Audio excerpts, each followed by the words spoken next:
ikut sesi hari ini. Oke. Nah, hari ini sudah ada Mbak Indah nih. Halo Mbak Indah. Halo, halo. Oke, apa kabarnya Mbak? Aduh, cantik banget. Baik banget. Aduh, aku excited banget malam ini sih. Oke. Makasih ya Revo ya, udah dikasih kesempatan buat Terima kasih ngisi. juga Bang Jago. Oke, Mbak Indah, boleh mungkin mau langsung share screen? Oke, boleh. Oke, sebentar. Silahkan enjoy ya teman-teman sesinya. Aduh, aku ke distract sama komen-komen. Ramai Hai banget ya. teman-teman. Udah kelihatan screen aku? Udah Mbak. Oke, langsung mulai aja ya, biar kita bisa discuss lebih lama juga nantinya. Sebelumnya kenalan dulu nih aku nih. Aku Indah, aku copywriter. Dimulai dari tahun 2017 ya, aku intern jadi content writer dulu di agency. Terus kemudian tahun 2017 bekerja beneran akhirnya jadi copywriter juga di agensi iklan juga itu DM Pratama, dia itu ATL Agency. Lalu tahun 2018 aku pindah ke agensi digital namanya All Range sebagai content manager di sana selama 2 tahun. Kemudian udah 2 tahun kerja kayaknya pengen ke client side deh. Akhirnya aku pindah ke sebuah bank juga, Bank Neocommerce itu tahun 2020 sampai 2021 dan akhirnya pas tahun 2021 sampai sekarang aku pindah ke Bank Jago dan nyaman. Dan sampai sekarang masih bekerja di Bank Jago gitu. Nah, teman-teman tadi kan aku pengen pengen jelasin mengenai creating powerful content strategy framework ya. Gimana sih kita bikin konten strategi yang kira-kira tuh bisa bukan hanya menarik perhatian orang, tapi juga tahu tentang brand kita itu siapa, tentang apa yang kita jual, dan bahkan kalau bisa tuh kita punya bonding tersendiri dengan audiens-audiens kita gitu. Oke, jadi seperti yang kita tahu, setiap bisnis needs a content strategy gitu. Apalagi sekarang kayaknya semua bisnis hampir go digital semua ya. Maksudnya sampai ke UMKM pun udah bukan hal yang bukan hal yang ini ya, maksudnya sangat wajar sekali kita lihat kayak ayam geprek punya Instagram kayak gitu-gitu, dan menurutku itu suatu hal yang sangat bagus gitu, karena sekarang kan berarti kan batas-batas itu tuh udah nggak ada lagi ya, kayak semua orang kalau misalnya dia ngerti, dia niat gitu ya maintainnya, bisa masarin bisnisnya di dunia yang tidak ada batas ini gitu. Oke, nah sebagai seorang profesional nih, hal pertama ketika kita mau bikin konten strategi, kita juga harus tahu siapa target audiensnya gitu. Ada apakah mereka usianya berapa, terus juga kekuatan ekonominya di mana kayak gitu. Biar kita nggak salah nanti approach-nya ke mereka tuh seperti apa.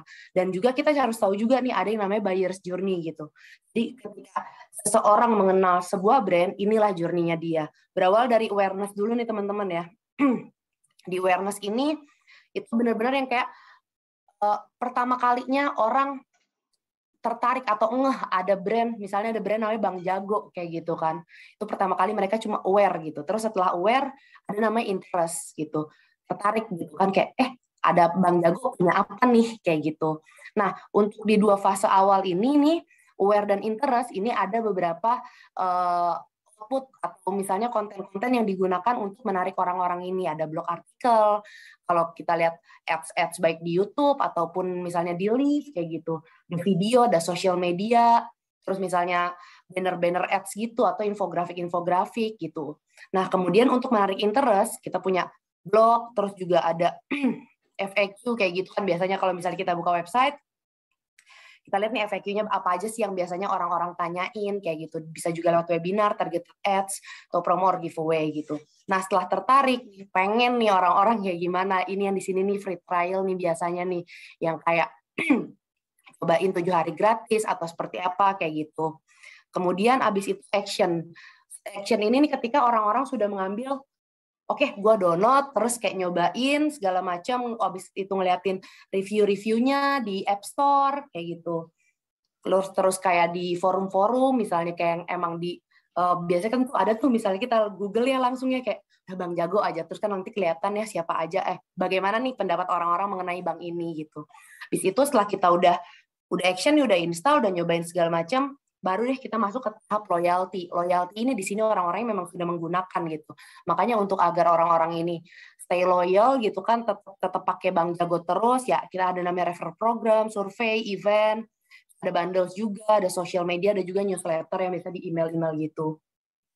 Nah, makanya kan ini kan kompleks ya, tapi sebenarnya tuh sangat simpel gitu. Dari ibarat orang pacaran mah dari kenalan dulu, terus PDKT, terus akhirnya jalan sekali dua kali sampai akhirnya jadian, dan ketika jadian itu gimana sih kita maintainnya agar terus hubungannya long last gitu, nggak tiba-tiba ghosting atau tiba-tiba spill di Twitter gitu kan. Inilah kayak journey, inilah ibarat hubungan yang harus kita jaga sama baik calon ataupun audiens kita gitu. Nah, kemudian kalau balik lagi ke konten strategi gitu ya, apa sih strateginya untuk membuat good content gitu? Ayo kita coba lihat brand-brand yang ini menurutku memiliki good content. Ini yang pertama, mungkin teman-teman juga banyak yang follow di sini, ada Netflix ya. Brand with good content adalah brand yang punya strong persona gitu. Kita tahu banget persona miminnya Netflix di Twitter, di Instagram, semuanya tuh sama gitu, nggak beda-beda ngomongnya. Dan mereka tuh udah seperti temen gitu kan, yang kayak temen, karena personanya dia tuh adalah sebagai orang dalam yang ngasih tahu ada apa nih di Netflix gitu. Makanya dia bisa nih bikin caption cuma pakai emoji 2 biji gitu kan.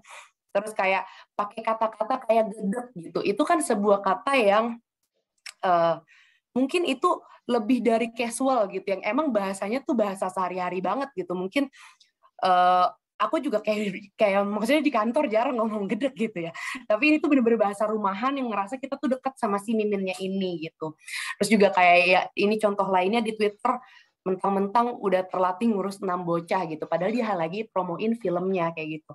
Tapi kalau kita lihat sendiri pun dia juga punya brand apa namanya yang kayak konten-konten yang langsung gitu, yang memang promo film ini gitu tanpa adanya bungkusan-bungkusan ini ya. Tapi personanya Netflix kita tuh udah tahu gitu, bahkan kayak misalnya logonya ditutup kita udah tahu itu yang ngomong Netflix kayak gitu. Jadi itulah kekuatan sebuah persona, sebuah brand gitu ya. Terus yang kedua, Aqua. Ini menurutku mereka keren banget karena mereka jualan air guys. Tapi orang langsung tahu ini tuh Aqua gitu. Padahal kan ya kalau kita lihat air putih tuh, jualan air putih tuh susah banget gitu, karena ya air putih gitu kan, kayak USP-nya pun air putih gitu. Tapi dia bisa diingat orang dan sampai jadi top of mind-nya orang karena apa? Dia konsisten dan clear ketika mengkomunikasikan sesuatu. Aqua selalu main di ranah dehidrasi, apapun kampanye mau dari ada Aqua atau Aqua dulu. Mereka tahu pain points-nya audiensnya tuh adalah dehidrasi gitu. Mereka nggak main di ranah seru minum Aqua, atau mereka nggak main di ranah yang bold seperti iklan rokok gitu, misalnya kayak minum Aqua aku bisa menggapai mimpiku. Mereka ngasih itu, mereka cuma sesimpel dehidrasi. Mau atlet main bola atau ibu-ibu menyusui, semuanya dehidrasi dan semuanya butuh cairan. Di situ Aqua bermain di ranah itu, dan itu yang konsisten bertahun-tahun di-build sampai sekarang, sampai akhirnya orang dengar kata dehidrasi mereka ingat Aqua kayak gitu. Dan teman-teman boleh di ini ya, jangan disamakan antara brand message dengan campaign message gitu. Jadi kalau kita lihat kan seperti yang aku bilang, Aqua tuh dulu ada yang kayak ada Aqua, atau yang kayak Aqua dulu, atau pas Ramadan Aqua apa gitu. Itu kan berbeda-beda ya. Tapi tetap esensi atau kayak satu keyword yang mereka own adalah dehidrasi, dan itu apapun campaign-nya mereka tetap pakai keyword itu, dan itu yang bikin kekonsistenan itu yang bikin orang-orang ingat mereka dan jadiin top of mind gitu. Oke, yang ketiga, kalau tadi aku ngomong banyak contoh-contohnya yang konten Instagram ya, ini aku ngambil adalah majalah gitu. Brand with good content adalah brand yang benar-benar tahu apa yang audiensnya butuhkan. Di sini aku ambil contoh Garuda Indonesia ya. Kenapa aku bilang mereka sangat tahu apa yang mereka butuhkan? Ini majalah hanya bisa ditemukan either di lounge Garuda atau di kursi-kursinya ya. Kenapa aku bilang tahu apa yang audiensnya butuhkan? Karena posisi orang-orang yang saat sedang naik atau sedang menunggu itu adalah mereka-mereka yang memang tidak ngapa-ngapain, tapi mereka mau berpergian gitu kan, entah untuk bisnis trip atau mengunjungi orang tuanya atau bahkan liburan gitu ya. Dan di sini yang dikasih kontennya adalah rekomendasi tempat-tempat untuk berpergian gitu, dari spa sampai ke villa-villa kayak gitu kan. Ya mungkin nanti ketika mereka turun, mereka akan ke sini gitu. Jadi mereka tuh Garuda Indonesia ini benar-benar tahu nih apa yang harus gue kasih ke orang-orang yang mau berpergian gitu kan. Mereka nggak tiba-tiba ngasih tips memasak gitu kan, atau kayak ya bisa aja mungkin tips memasak saat berpergian mungkin ya. Cuma mereka emang stick berpergian gitu, apa yang dibutuhkan customernya, dan pada saat itu mereka sedang gabut karena mungkin sebelumnya juga kan tidak boleh nyalain handphone di dalam apa namanya pesawat ya, walaupun sekarang bisa nonton film ya, tapi masih banyak juga yang akhirnya ngambil majalah ini untuk baca gitu, kayak oh ternyata oke juga ya nih, nanti kalau gue turun gue ke tempat ini gitu. Dan ini branding yang sangat bagus dari Garuda Indonesia gitu. Jadi sebenarnya apa brand yang punya konten strategi yang bagus? Menurutku adalah brand yang bisa nge-build karakter mereka dan akhirnya membedakan mereka dengan kompetitor-kompetitornya kayak gitu. Jadi kayak baik mereka industrinya air minum, banking, atau Zumba gitu. Tapi kalau misalnya orang tahu brand itu berkarakter, mereka pasti bisa naik gitu ya, bisa jadi kayak misalnya mau Zumba, aku ke Indah Zumba gitu, karena Indah Zumba asik banget misalnya gitu kan. Kalau misalnya aku mau apa namanya mau nabung, di Bank Jago aja karena life centricity gitu, aku bisa nabung bersama pacar gitu kan. Itu sebuah pembeda yang akhirnya kalau mau nabung sama pacar Bank Jago aja kayak gitu kan. Jadi kayak ada satu hal yang bisa membedakan di antara kompetitornya gitu. Walaupun mungkin USP-nya atau misalnya yang ditawarkan produknya sama, tapi seharusnya image yang kita bangun itu bisa berbeda, yang akhirnya orang tahu kenapa harus memilih produk kita kayak gitu. Jadi kalau misalnya kita mau bikin karakter gimana tuh? Pertama, ini harus ditanyain. Ketika brand kamu menjadi seseorang seperti apakah dia gitu? Apakah dia seorang teman, seorang guru, seorang yang inspiratif gitu, kayak misalnya yang ngomongnya selalu motivasi kayak gitu. Itu kamu yang tentuin sendiri, kayak misalnya Bang Jago kita pengen dikenal sebagai everyday hero, makanya kita selalu ngomongnya sebagai teman, tapi kita juga bisa ngasih solusi kayak gitu atas pertanyaan teman-teman kita sepergaulan gitu. Tapi kita tidak mau menggurui orang-orang yang bertanya sama kita, karena kita peer kan, sama-sama teman gitu. Kita bukan misalnya seorang financial planner yang memang harus didengarkan dengan banyak teorinya. Kita nggak kayak gitu. Kayak butuh apa, misalnya apa namanya, kalau lihat di sosial medianya pun kita ngomongin kayak ya baru tanggal 15 udah habis, kita juga gitu kok di Bank Jago kayak gitu-gitu. Jadi kita pun tidak ngejudge gitu, tapi somehow kita kadang-kadang kita juga menertawai keadaan seperti selayaknya teman kalau lagi dilanda kesulitan, tapi kita juga nggak lupa kasih solusi kayak gitu. Nah, kalau teman-teman mau bikin sebuah persona, itu yang harus cari adalah bagaimana brand kamu ngomong, bagaimana brand kamu ngerespon, dan bagaimana yang akan dipikirkan sama audiensnya gitu. Jadi kayak yang pertama tuh language-nya dulu yang ditentuin. Kalau misalnya kamu mau bikin sebuah brand yang inspiratif gitu ya, misalnya kayak motivasional gitu, misalnya seperti brand-brand rokok, mungkin kamu akan pilih bahasa yang bold gitu, bahasa yang casual tapi tidak nyeleneh dan bisa memberikan inspirasi ke orang gitu. Terus konteksnya juga mungkin nggak witty gitu, konteksnya bukan lagi kayak selebeo kayak gitu, atau kayak misalnya Citayam Fashion Week kayak gitu. Mungkin kalau kamu inspiratif, kamu nggak ambil konteks ke sana kayak gitu kan.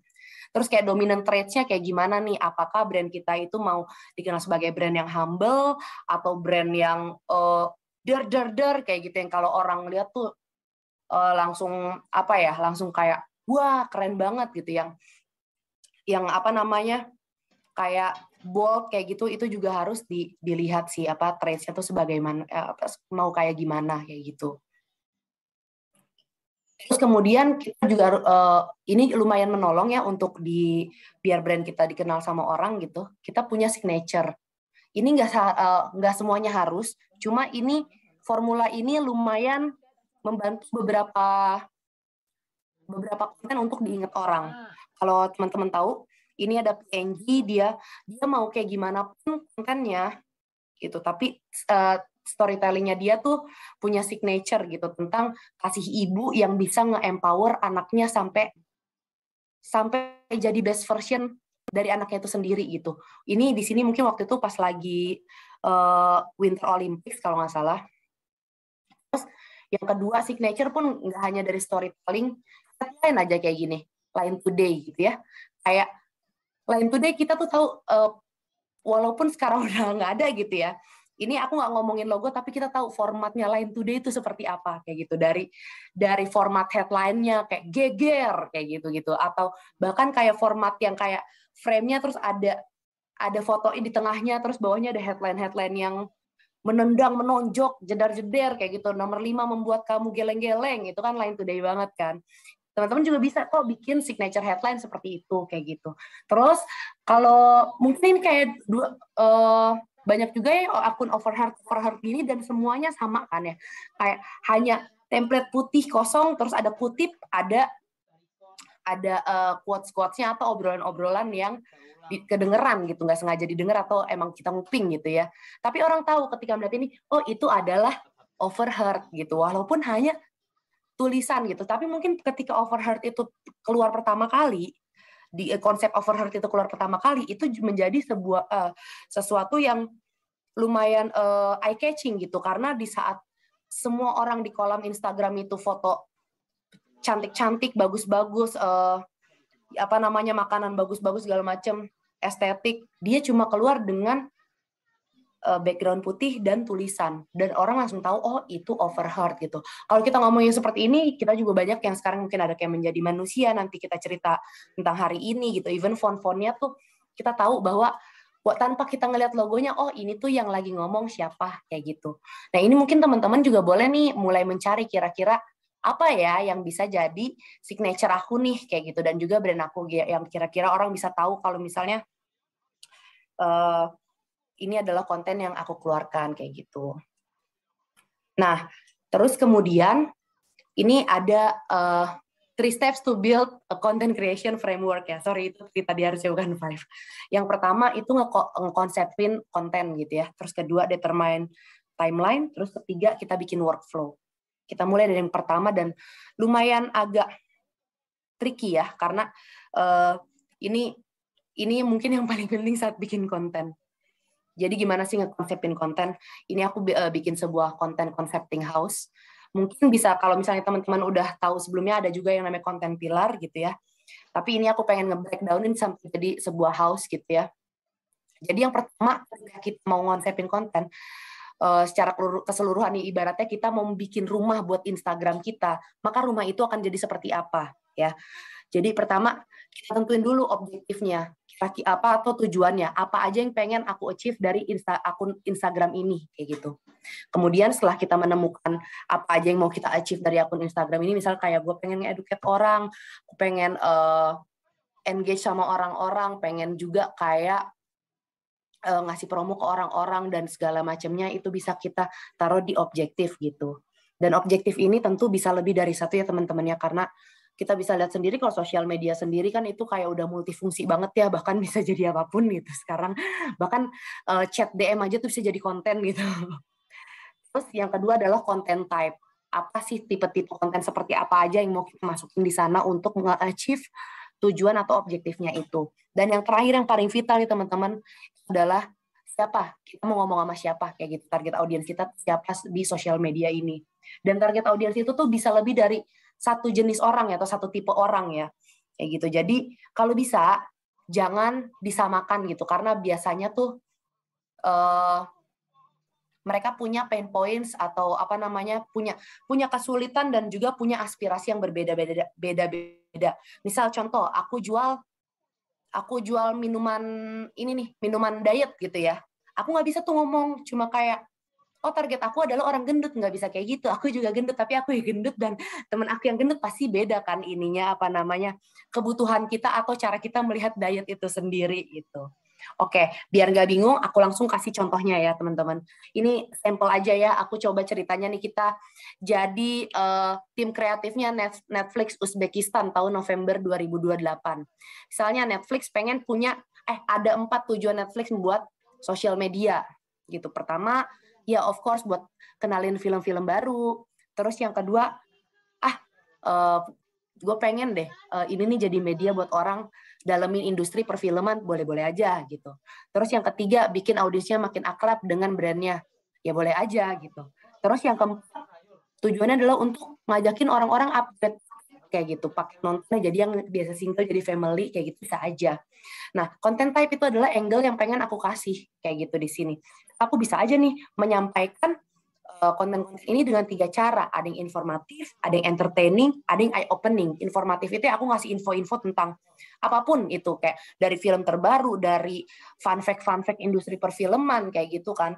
Dari informasi paket pun bisa aku kasih di sini. Entertaining mungkin aku bisa pakai memes, aku bisa pakai jokes cringe bapak-bapak juga bisa-bisa aja gitu. Eye-opening aku kasih sebuah fakta yang ketika orang ngelihat orang langsung jeder, oh ternyata begini ya gitu. Itu pun jadi satu hal yang bikin orang tuh ngeliatin sosial media ataupun konten kita terus ya, atau bahkan dia bisa turn on notification.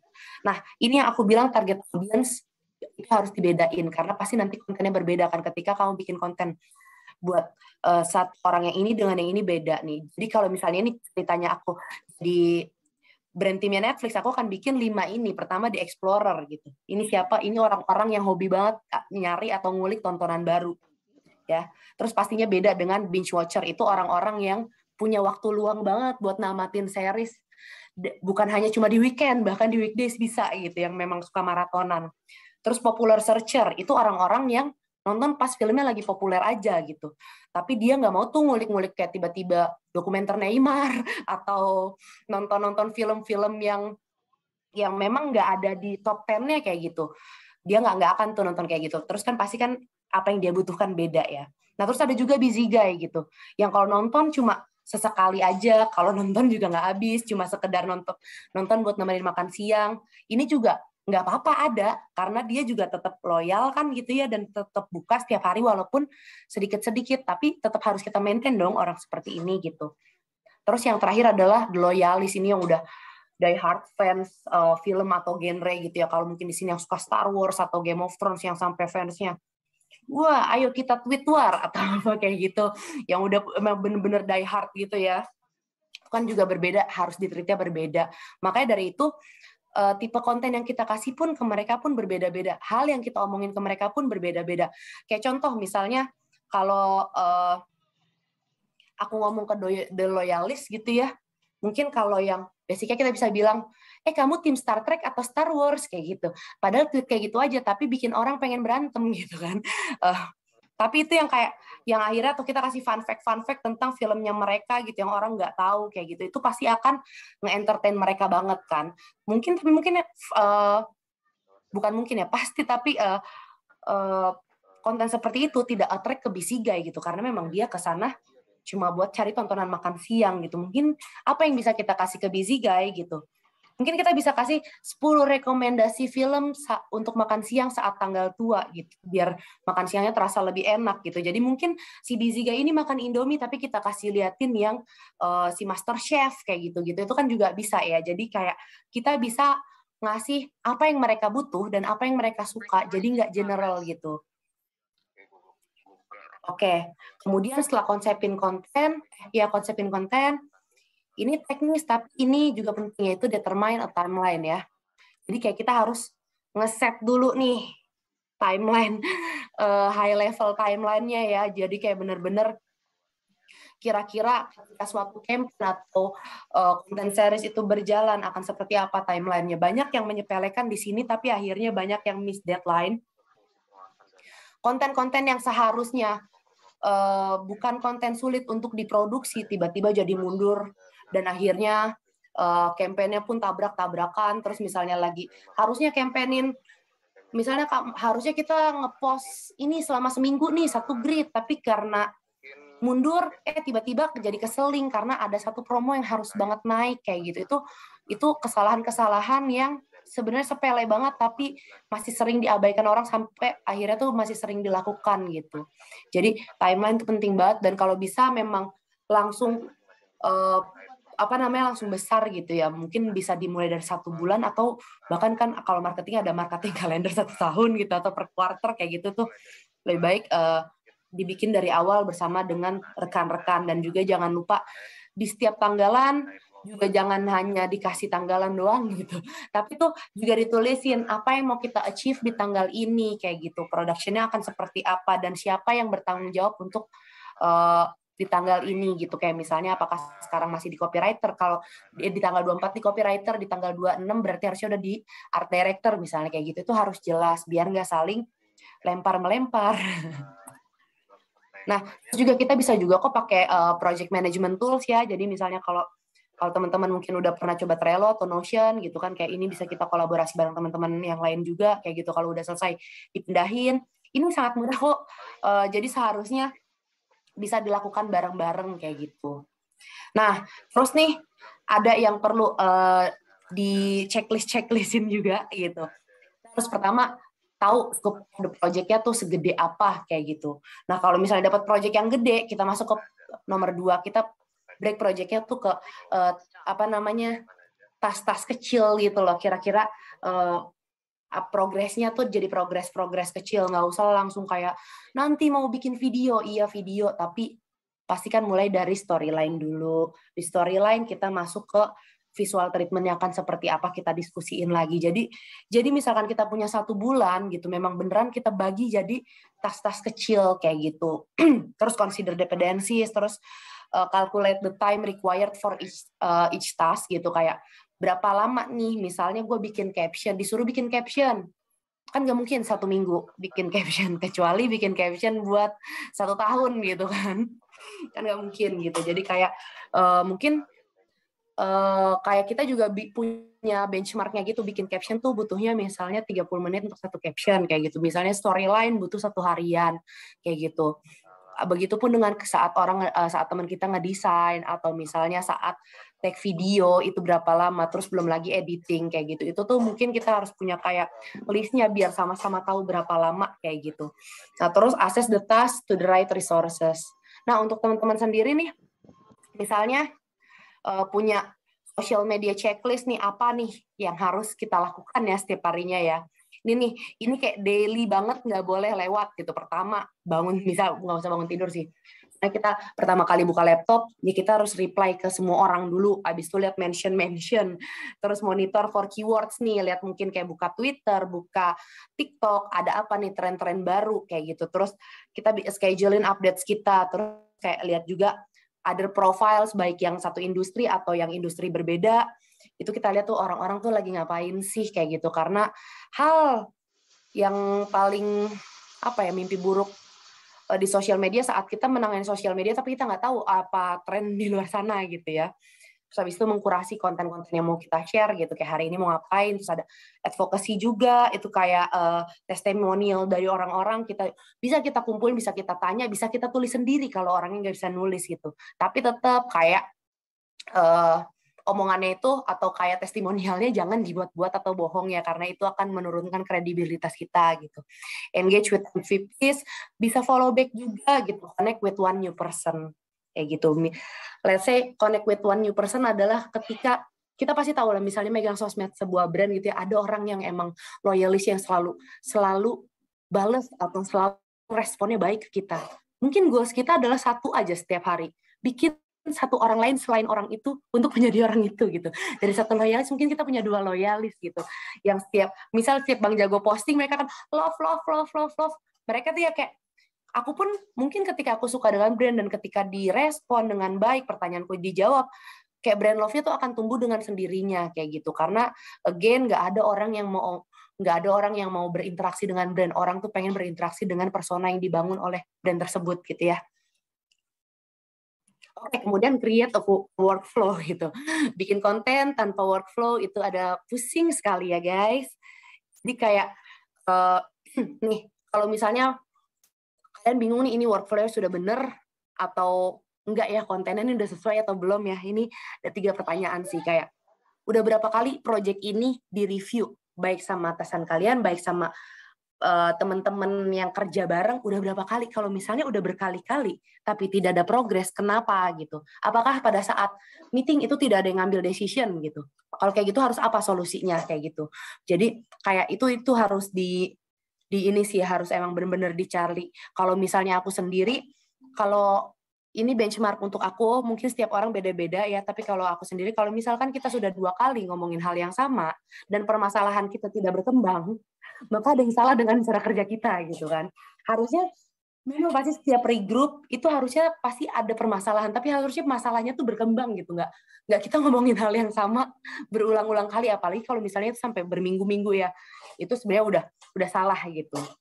Terus, seberapa sering sih teman kamu, tim kamu nih memenuhi deadline gitu? Kalau misalnya dari 5 deadline, tapi setiap di review baru bisa 2, baru bisa 3, itu ada yang salah entah dari workload-nya atau misalnya dari teamwork kitanya kayak gitu. Terus kayak seberapa banyak kolaborasi yang tim kita lakukan untuk membuat sebuah konten gitu. Jangan jadi kayak saat kuliah gitu ya, skripsian ada yang hanya bayar untuk ngeprint atau misalnya hanya mau ngide-ngide doang tapi nggak mau ikutan nulis, atau misalnya anak kopi nggak mau mikirin visualnya gimana, atau anak visual nggak mau mikirin kopinya gimana, itu nggak akan work sih. Memang semua itu harus duduk bareng dan punya porsi yang sama besarnya sehingga nggak ada orang yang merasa bekerja lebih banyak dari timnya gitu. Ini contoh workflow-nya. Jadi kayak berawal dari content strategis bikin brief, habis itu copywriter nulis, ini graphic designer create image atau create design ya, itu kalau ada review.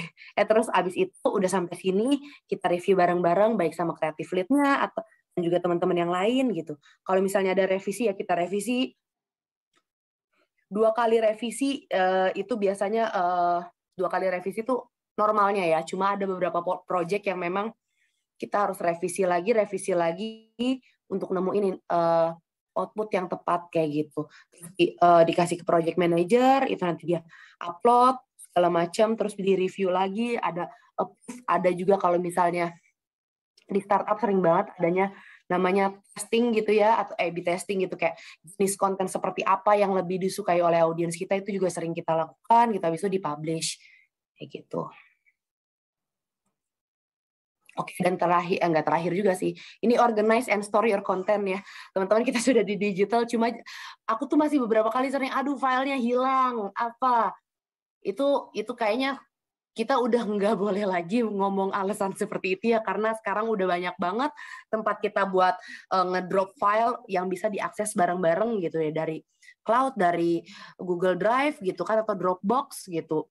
Banyak, jadi kayaknya memang kita harus punya satu yang memang bisa diakses oleh semuanya kayak gitu. Jadi pun kelihatan kalau misalnya tiba-tiba nggak usah file hilang, satu slide hilang aja, kadang tuh sampai nyeseknya kayak bingung banget kan, apalagi tuh satu slide-nya udah kamu kerjain dari 3-4 jam kayak gitu. Tapi kan kalau misalnya semuanya collaborate dalam suatu cloud yang sama, itu kan juga bisa kelihatan kan gitu. Coba kayak kalau kita balik pakai zaman flash disk itu susah banget, pasti hilang ya udah nangis aja atau tipes gitu.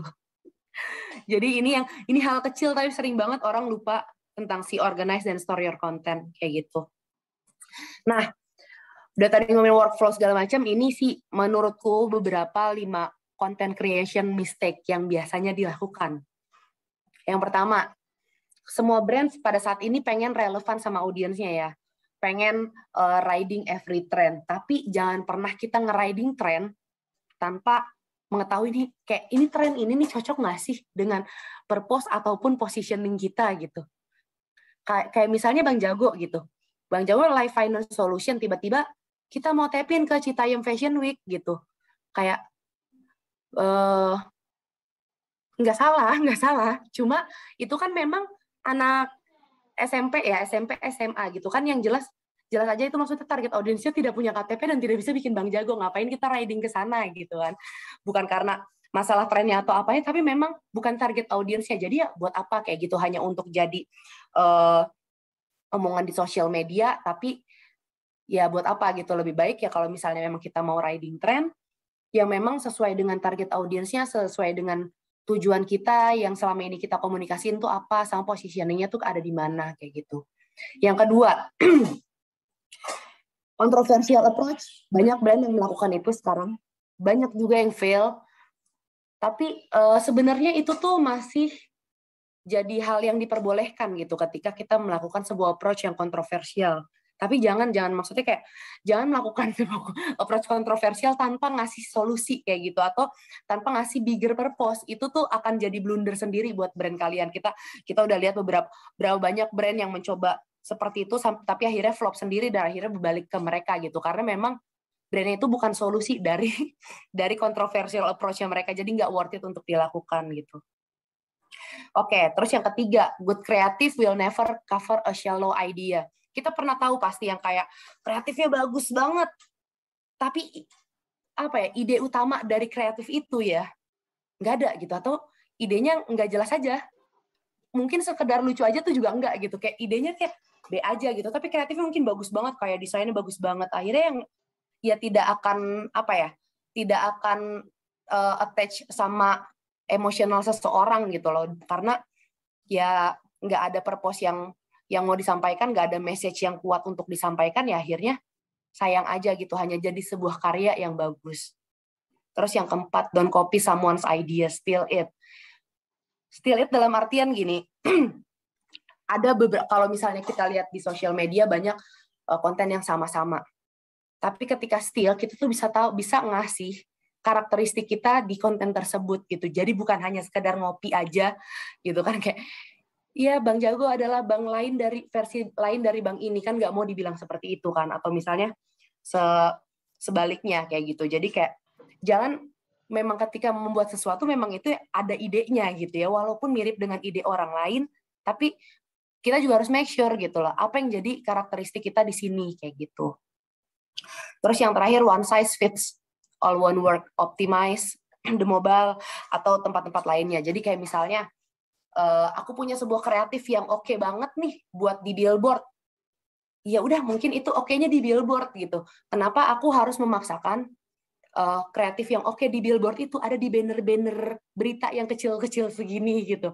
Atau kreatif yang di billboard itu aku masukin di email di mana orang pengen informasi yang lebih kayak gitu.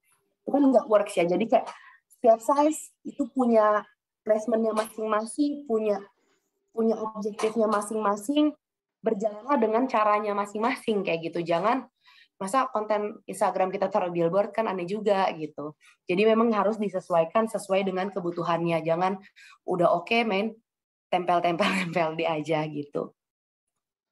Udah sih guys, gitu aja. Kalau mau bertanya, aku pengen jawab kok. Oke, makasih banyak Mbak Indah. Ya ampun, tadi materinya oke banget, keren banget ya.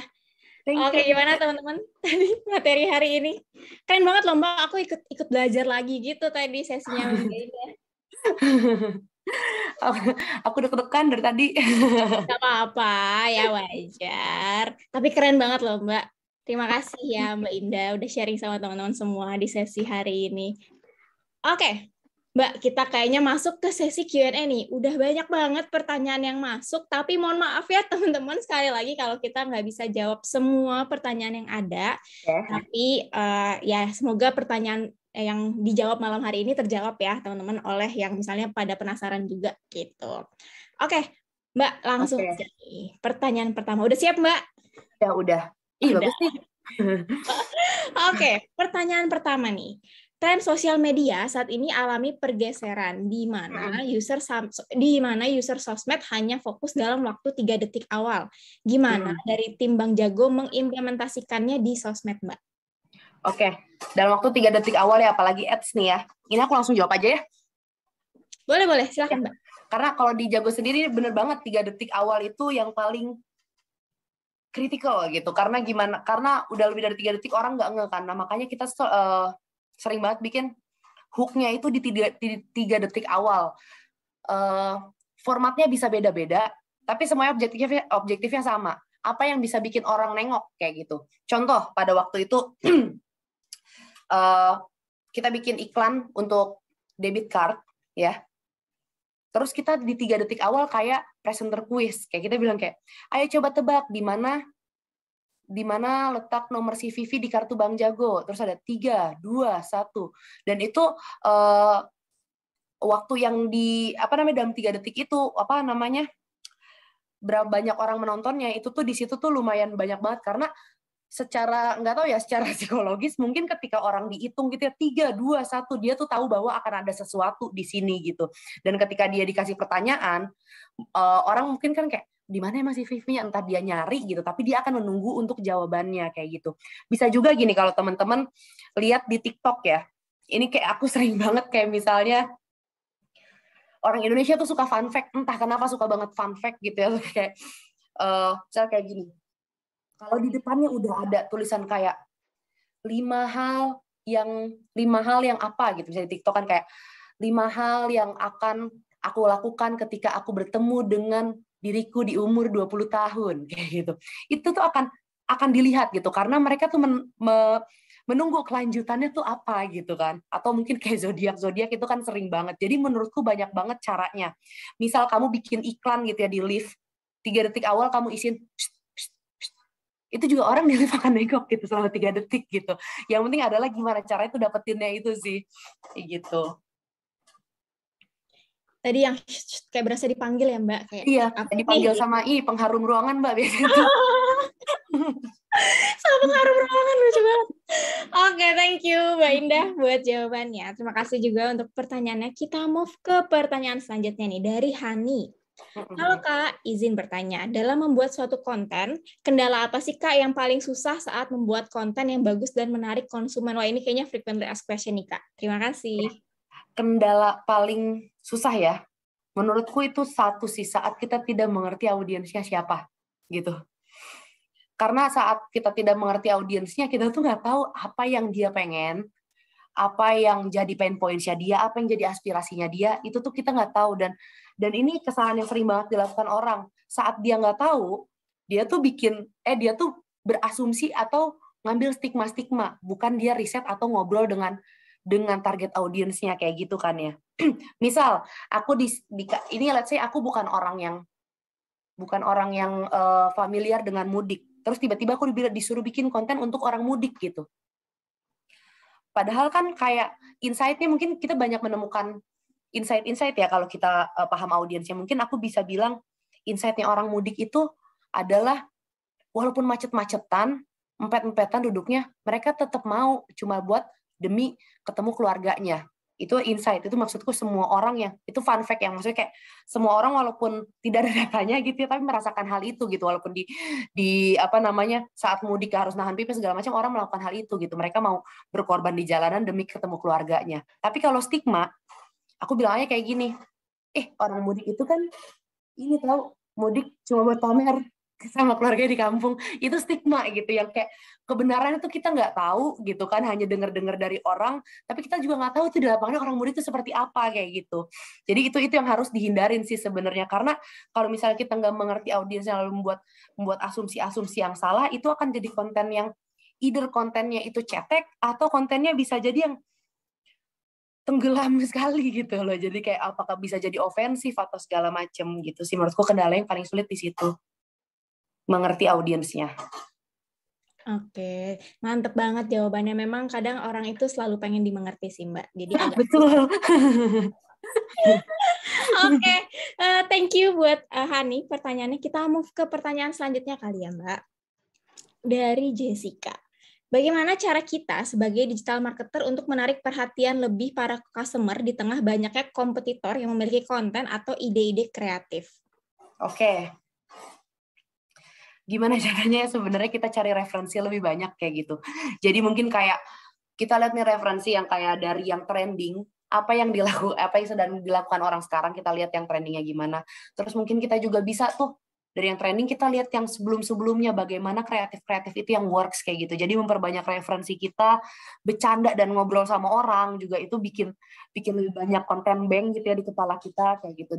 Dan juga nih kita harus lihat juga kompetitor tuh seperti apa. Ketika semua orang main di kolam yang sama, ya kita nggak usah main di sana, buat apa gitu kan. Kayak semua orang ngomongin sirup gitu, terus ngomongin buka puasa, ya nggak apa-apa kita ngomongin buka puasa, tapi jangan ngomongin sirup, karena yang lain udah ngomongin itu gitu.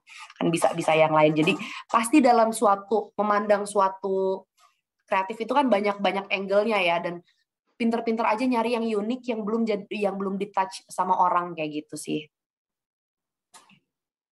Oke, selalu putar otak untuk cari ide-ide Iya, baru ya. iya. Gitu. Oke. Next question nih Kak, dari Nunung Nurlaili. Hai Kak, apa sih yang menjadi bahan pertimbangan Bang Jago dalam memilih BA atau influencer atau media eksternal untuk mendistribusikan konten? Terima kasih sebelumnya. Oke, kalau milih BA pasti kita pilih yang pertama itu yang value-nya sama dengan yang perusahaan kita pegang gitu ya kan. Kan misalnya kita apa ya? Kita makanan sehat tidak mungkin apa namanya ngambil brand ambassador yang terang-terangan makan gula terus kayak gitu kan. Pasti yang value-nya sama dalam memandang hidup ataupun ngejalanin kehidupannya. Nah, sedangkan kalau misalnya mungkin kayak influencer atau media eksternal atau KOL yang kita pilih untuk promosiin Jago, mungkin kita lihat juga dari followers. Karena dari followers kita bisa lihat juga nih kayak orang ini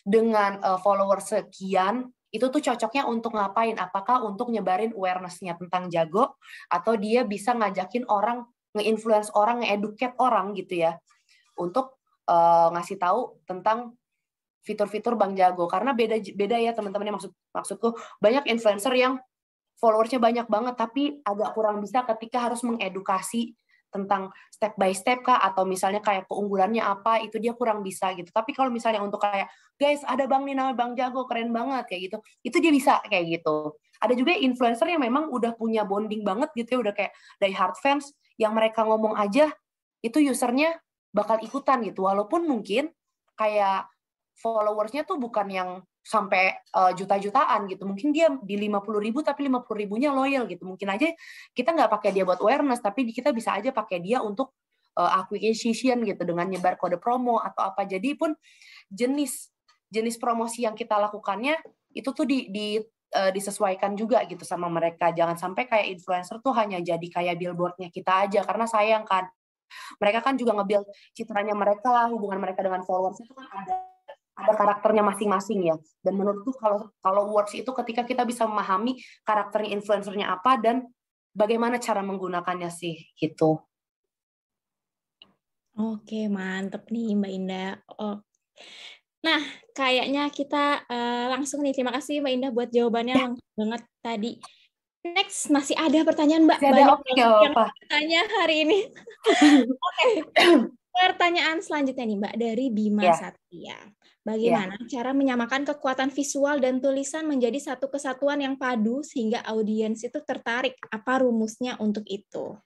Oke, rumusnya tuh gampang banget. Duduk bareng ketika ngonsepin kontennya. Karena orang akan tahu nih ketika copywriter dan misalnya desainernya itu bekerja sendiri-sendiri kayak oke, bikin copy, yang satu guys ini nih desain, atau kayak misalnya desainer bilang Indah gue butuh copy dong, ini nih headline apaan nih diisi apaan, itu akan kelihatan banget gitu. Karena baik copy ataupun desainnya itu akan ngomong sendiri-sendiri, entah teriak. Pernah nggak sih kayak ngeliat desain yang kopinya teriak, desainnya teriak, rame banget. Itu kan nggak ada balance-nya ya. Jadi mungkin kita juga misalnya ketika kita duduk bareng, kita tuh akan ngomong ini nih ide berangkat dari copy atau berangkat dari desain. Ketika berangkat dari copy, desainnya akan lebih di tone down gitu, lebih ke desain yang memang menjelaskan kopinya. Begitupun dengan desain yang dengan konsep yang berangkatnya dari desain gitu. Kadang kan ada yang berangkat dari desain yang kayak desainnya bagus banget, kopinya cuma kecil tapi kuat gitu. Itu kan juga bisa seperti itu, nggak perlu dua-duanya jedar-jeder kayak gitu kan, karena emang yang beneran teamwork gitu. Oke, mantep gitu. By the way, buat teman-teman yang belum tahu, copy itu ininya ya Mbak ya, teksnya, tulisannya. Ya, copy itu teksnya. Oke, gitu. Terima kasih buat pertanyaannya Bima. Next, dari Samuel. Dengan kemunculan berbagai produk sejenis di dunia perbankan, bagaimana tim di Bank Jago bisa memberikan pembeda dalam proses kreatif? Oke. Ini juga lumayan sering agak membingungkan ya, karena di Jago ini seperti yang kita tahu industri perbankan itu tidak sefleksibel industri lainnya. Ada yang kayak kita tidak boleh memberikan yang janji-janji yang overpromise, itu nggak boleh gitu. Kita juga diawasi sama OJK dan yang lain kayak gitu kan. Makanya gimana caranya biar tetap di jalurnya tapi tetap bisa gokil gitu kan. Nah ini nih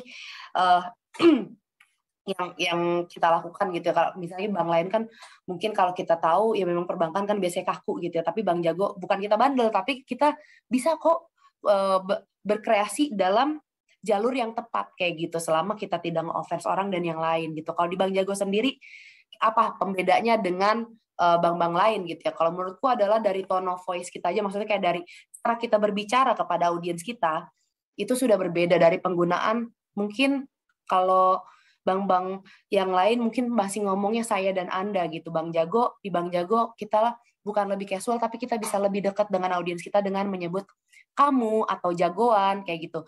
Dan ketika menyebut diri kita sendiri, kita nggak bilang Bang Jago gitu, tapi kita bilang iya. Mungkin ada beberapa yang kayak iya nanti Jagomin ini ya, cek DM kamu ya, yang kayak gitu-gitu. Itu pun memberikan sebuah kedekatan yang berbeda dengan yang lainnya. Sedangkan kalau misalnya untuk visual sendiri atau kayak yang kita tampilkan gitu ya, gambar-gambar, kita masih bisa tapping tren ke seperti industri yang lainnya gitu. Kita mau ada tren ini bisa tap in, mau tren ini bisa tap in kayak gitu. Jadi kayak nggak apa-apa tren tuh bisa tap, yang penting sesuai gitu konteksnya kan ya. Jadi kayak mau ada tebak-tebakan receh pun juga nggak apa-apa, yang penting ada esensinya nih, bagaimana produknya masuk. Dan menurutku sebagai sebuah bank itu suatu hal yang unik ya gitu, karena kita bisa engage dengan audiens segitunya gitu, tapi juga tidak kehilangan esensi sebagai partner dalam mengatur keuangan si audiens kita ini kayak gitu. Oke, mantap banget Mbak Indah jawabannya. Oke, next question nih. Kita agak cepet aja ya, teman-teman. Boleh. Dari Wirasto nih, Mbak. Malam, saya kebetulan dari bank juga. Menurut kakak, apakah mengangkat sebuah konten tidak melulu dari produk bank bisa menaikkan engagement kepada nasabah? Seperti iklan rokok yang jarang menunjukkan rokoknya. Oke, sebenarnya menurutku bisa banget ya, karena bisa banget kok sebuah produk, nggak usah bank. Kalau kita lihat asuransi ya, asuransi tuh nggak pernah ngasih lihat tentang asuransinya gitu, apalagi kalau kita lihat di Thailand gitu kan, kayak yang sedih-sedihnya segala macamnya kayak gitu. Kayak yang penting value-nya tuh kita tunjukkan di situ, walaupun mungkin produknya tidak ada. Tapi again, untuk mencapai level sana gitu, misalkan Bank Jago gitu, sekarang kita baru 2 tahun ya, terus mungkin juga masih banyak orang yang masih bertanya-tanya Bank Jago tuh apa sih, tuh kantong kayak gitu segala macam. Bahkan kayak Bank Jago tuh apa, e-wallet kah apa, itu kan masih banyak pertanyaan-pertanyaan seperti itu. Tapi kalau misalnya kita mau main yang sangat emosional tanpa ada produknya, menurutku akan tidak bijak, karena orang-orang sendiri belum tahu apa yang ada di Bank Jagonya gitu. Mungkin 3 tahun, 4 tahun, 5 tahun sampai orang yang sudah tahu, oh ini tuh Bank Jago bisa gini, bisa kita mainin ke yang value-value aja kayak gitu. Oke, terima kasih banyak Mbak Indah udah menjawab pertanyaan-pertanyaan di malam hari ini ya. Jadi teman-teman, itu dia tadi sesi bareng Mbak Indah. Terima kasih banyak ya untuk pertanyaan-pertanyaan, dan juga buat Mbak Indah buat pertanyaan-pertanyaannya yang keren-keren banget. Sebelum kita move ke next sesi, mungkin Mbak Indah ada yang mau disampaikan dulu buat teman-teman yang ada di sini? Aku bingung lagi mau nyampe dulu. Mungkin ada pesan yang mau disampaikan nih buat teman-teman yang mungkin baru mau memulai karirnya di bidang digital marketing. Mungkin ada juga yang pengen jadi copywriter kayak Mbak Indah. Ya. Oke. Kalau misalnya jujur aku juga bukan orang yang basicnya advertising atau apa gitu ya, tapi aku pada waktu itu mencoba gitu kan, dan itu benar-benar banyak yang learning by doing, dan of course banyak baca gitu ya segala macam, karena tidak ada pendidikan yang benar-benar di bukunya tuh seperti apa kayak gitu. Tapi memang kalau kita misalnya tidak bisa tapi kita mau mencari, itu bisa ada teman-teman. Tapi kalau menurutku sendiri mungkin ini ada ada bukan satu pesan sih, aku kayak ngasih petuah ya kalau kasih pesannya. Kayak misalnya kalau bagaimana untuk menjadi orang kreatif gitu ya. Ini spesifik di kreatifnya gitu, bukan digital marketingnya, adalah ketika hidup kalian sering mentok gitu ya, percayalah bahwa kalian tuh akan jadi orang kreatif gitu. Karena kayak saat kita mentok, kita akan cari solusi, alternatifnya apa. Dan menjadi orang kreatif, esensinya adalah itu gitu, kita mencari solusi atas kebingungan yang ada gitu. Jadi ketika teman-teman sering mentok dan bisa ngelewatin itu, percayalah kalian bisa jadi anak kreatif kok guys. Ujung-ujungnya work smart ya Mbak ya. Iya. Mentok gitu. Ujung-ujungnya work smart. Dari mentok-mentok itu pasti ada hikmahnya kok.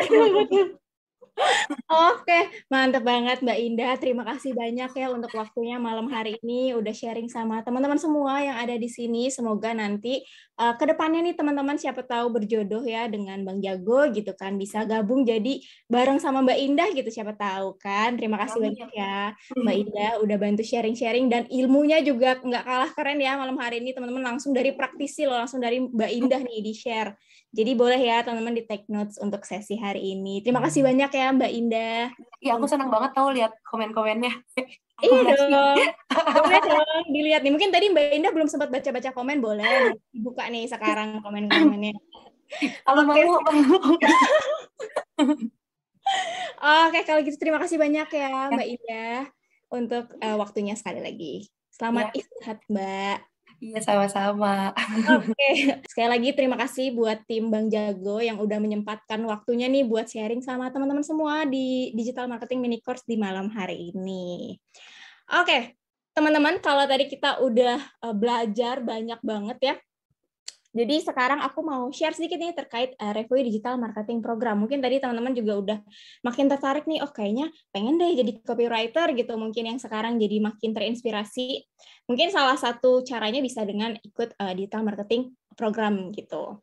Nah, yang pertama mungkin teman-teman juga udah pada tahu ya kalau di Revoyu itu punya full stack digital marketing program yang dimana tujuannya ini pengen banget membantu teman-teman yang sangat highly motivated nih di sini yang mau meng-upskill atau mau memulai nih karirnya di perusahaan teknologi gitu misalnya. Terus juga balik lagi ke yang tadi kita pengen provide nih competent talents untuk para top tech companies juga. Jadi teman-teman yang lulusan dari full stack digital marketing program juga bisa bersaing sama jutaan job seeker di luar sana gitu ya. Nah, untuk instructors-nya gimana? Kita ada beberapa instructor yang ada di layar yang mungkin teman-teman bisa lihat. Untuk logo-logo perusahaannya juga mungkin teman-teman udah nggak asing karena instructors di Revoyu juga adalah industry practitioner ya, mereka-mereka yang beliau-beliau yang memang bekerja di industri digital marketing gitu. Nah, untuk selanjutnya, teman-teman mungkin udah pada tahu kalau full stack digital marketing program itu ada 2 durasi. Yang pertama ada yang 3 bulan, dan yang kedua ada yang 6 bulan. Kalau misalnya teman-teman ambil yang 3 bulan, itu Revoyu course itu hanyalah yang skill boosting. Jadi teman-teman hanya akan dapat intensive course selama 3 bulan. Tapi kalau teman-teman ambil yang 6 bulan, itu akan dapat Revoyu course, intensive course-nya, plus Revoyu Next. Nah, jadi di Revoyu Next ini teman-teman akan dapat career support gitu ya, akan dapat career coach buat teman-teman, akan ada Revoyu Labs juga yang akan ngebantu teman-teman nih. Jadi nanti teman-teman akan dapat project yang akan disupervise langsung oleh mentor ya, dan bisa jadi dapat feedback juga dari industry expert gitu. Jadi buat teman-teman yang job seeker, fresh graduate atau career switcher khususnya itu sangat direkomendasikan untuk mengambil full program yang 6 bulan karena itu akan dibantu juga nanti build portfolionya oleh career coach gitu teman-teman. Jadi nggak cuma intensive course aja dan akan ada career coach yang bisa ngebantu build profile teman-teman mulai dari CV, LinkedIn, portfolio gitu, mock-up interview bahkan kalau teman-teman mau mendaftar ke perusahaan gitu. Nah, ini yang tadi aku sempat mention ya untuk Revoyu Next gitu. Jadi yang pertama ada Revoyu Labs. Jadi Revoyu Labs itu teman-teman nanti akan dapat project yang akan disupervise langsung oleh mentor. Jadi nggak akan dilepas kok gitu aja. Tetap akan mentor dan akan dapat mentor dan teman-teman nanti akan dapat feedback juga nih dari industry expert gitu. Terus yang kedua ada one-on-one career coaching. Jadi teman-teman sekali lagi profile building-nya akan dibantu mulai dari CV, LinkedIn gitu ya, portfolio. Kalau misalnya teman-teman ternyata mau ada interview, misal contoh mau ada interview sama Bang Jago besok, nanti boleh loh minta ke ke career coach teman-teman masing-masing untuk kayak aku boleh nggak latihan interview nih sama career coach. Itu boleh banget teman-teman, nanti akan one-on-one sama career coach-nya teman-teman. Terus yang ketiga ada job recommendation. Nah, jadi salah satu hiring partner kita kan adalah Bang Jago ya. Jadi siapa tahu nih teman-teman nanti bisa berjodoh juga sama Bang Jago karena sekali lagi ya Bang Jago adalah hiring partnernya Revoyu. Nah, terus career support. Jadi teman-teman nanti akan dapat soft skill juga ya terkait gimana caranya networking, terus udah gitu. Pokoknya teman-teman dalam proses persiapan pencarian kerja atau dalam melamar ke sana ke sini itu siap gitu. Jadi akan dibantu banget oleh tim Revo You Next nantinya, teman-teman. Oke, nah untuk biayanya gimana atau payment metode pembayaran gimana? Mungkin teman-teman juga udah pada tahu ya kalau ternyata di full stack digital marketing program itu durasinya kan ada 3 bulan dan 6 bulan. Untuk biaya Rp40.000 per bulan. Tes dulu ya teman-teman. Nah kalau tadi aku sempat mention terkait job guarantee itu juga ditentukan gitu. Nah ada networking sama instructor dan hiring orang gitu. Atau misalnya teman-teman ada yang pengen ditanyain terkait materi digital marketing, terus ada instructor yang oke banget ya teman-teman tahu juga untuk bergabung ke full stack digital marketing program itu kita ada admission test terlebih dahulu. Jadi ada tes dulu ya teman-teman. Nah, kalau tadi aku sempat mention terkait job guarantee itu juga ditentukan dari tes ini. Jadi ada 3 tahap tes ya teman-teman. Ada initial test, essay dan juga interview. Jadi buat teman-teman yang mau ikut daftar ke full stack digital marketing program, proses pendaftaran atau proses admission testnya ya, proses tesnya itu ada 3 tahap. Yang pertama initial test, yang kedua essay, dan yang ketiga ada tahap interview. Oke, teman-teman, gimana untuk sesi hari ini bareng Bang Jago? Seru banget. Aku pun sendiri ikut belajar lagi nih bareng teman-teman semua yang ada di sesi hari ini. Jadi semoga teman-teman yang ada di sini mulai kebayang nih potensi karir di digital marketing itu tuh besar banget nih teman-teman. Siapa tahu ya Bang Jago ini bisa jadi next adventure teman-teman. Jadi tinggal mengasah potensi teman-teman aja nih kalau mau berkarir sebagai digital marketer gitu. Salah satunya mungkin bisa dengan join full stack digital marketing programnya yang ada di Revo You gitu. Karena kan Bang Jago ini juga salah satu hiring partner di full programnya Revo You ya. Jadi buat yang tertarik mungkin jangan ragu untuk langsung daftar aja di link yang ada di pin message live chat yang ada di YouTube, dan mungkin aku minta tolong bantuan tim support squad untuk dibantu share ulang link full stack digital marketing programnya. Oke, teman-teman semua, terima kasih banyak sudah join di sesi hari ini. Rame banget, seru banget. Semoga apa yang disampaikan hari ini bisa menjadi ilmu yang berkelanjutan buat teman-teman semua. Teman-teman senang sama sesinya, teman-teman enjoy. Sekali lagi, terima kasih untuk waktunya untuk tim Bang Jago ya. Jadi teman-teman mohon maaf sekali lagi kalau misalnya ada kata-kata aku yang kurang berkenan. Tapi sekali lagi aku mengucapkan terima kasih banyak teman-teman sudah meramaikan sesi hari ini. Teman-teman keren banget. Jangan lupa absen setelah ini ya di Discord teman-teman. Sekali lagi masih tetap akan ada absen ya. Oke, kalau gitu terima kasih banyak teman-teman semua. Sampai ketemu di sesi selanjutnya ya. Bye semuanya. Selamat malam.